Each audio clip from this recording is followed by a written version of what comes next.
आज आपण बनवणार आहोत फेमस वडापाव रेसिपी। कुकरमध्ये 4 बटाटे टाकून ते उकडून घ्या। चला आपण बनवूया लाल चटणी। त्यासाठी आपण एक लाल टोमॅटो घेतलेला आहे, त्याला 4 भागामध्ये कापून घेतलेला आहे। त्यानंतर कोथिंबीर घेतलेली आहे, लसूण पाकळ्या घेतलेल्या आहेत। गरजेनुसार तिखट, मीठ टाकून व थोडेसे पाणी टाकून आपल्याला त्याला मिक्सरमधून बारीक वाटून घ्यायचं आहे। तयार आहे लाल चटणी। आता आपल्याला बनवायची आहे हिरवी चटणी। त्यासाठी कोथिंबीर घेतलेली आहे, लसूण पाकळ्या, त्यामध्ये लिंबाचा रस पिळलेला आहे व त्याला चांगल्या प्रकारे मिक्सरमधून काढून घ्यायचं आहे।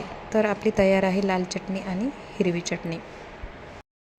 त्यानंतर मिक्सरमध्ये घ्यायचं आहे मीठ, 2 हिरव्या मिरच्या, धने, कोथिंबीर आणि त्याला मिक्सरमधून जाडसर वाटून घ्यायचं आहे। त्यासाठी आपण फोडणी तयार करणार आहोत। फोडणीमध्ये टाकायचं आहे जिरे, कढीपत्ता आणि आपण जाडसर वाटलेले वाटण आणि आपण आलू मॅश करून घेतलेले टाकायचं आहे। व्यवस्थित परतून घ्यायचं आहे आणि तळण्यासाठी त्याचे मध्यम आकाराचे गोळे तयार करून घ्यायचे आहेत।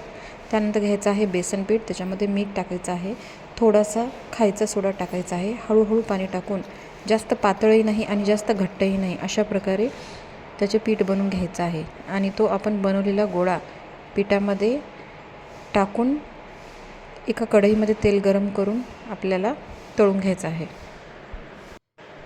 गॅस जास्त फुल करायचा नाही, नाहीतर आपले वडे करपून जातील।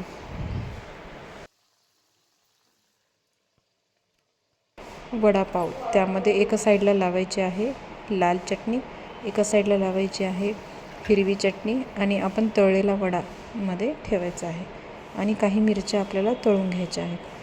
तर तयार आहे आपला फेमस वडापाव रेसिपी आवडली असेल तर लाईक, शेअर आणि सबस्क्राईब करा।